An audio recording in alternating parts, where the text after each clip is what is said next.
Basement সম্বন্ধে কিছু তথ্য জানার জন্য। তো এটা হচ্ছে বেসমেন্ট। আমি বেসমেন্টে আছি, ফায়ার ডাক দেখতেছেন আপনারা বেসমেন্টের। তো ছোট ভাই, স্পেশালি ছোট ভাই ইয়াহিয়া রায়হান জানতে চেয়েছে যে বেসমেন্টে কি কি ডাক্টিং আসে এবং এগুলার কাজ কি।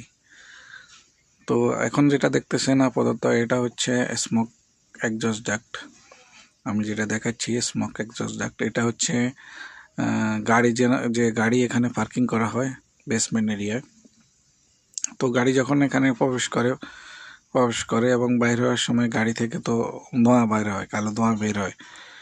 তো এই যে পার্কিং এরিয়াগুলো যখন রেডি হবে, এখানে যখন গাড়ি পার্কিং হবে, তো গাড়িগুলো যখন ঢুকবে বাইর হবে, তখন গাড়ির ধোঁয়া বের হবে, গরম ধোঁয়া বের হবে, কালো ধোঁয়া বের হবে, আর ভিতরের বেসমেন্টের ভাপ এগুলো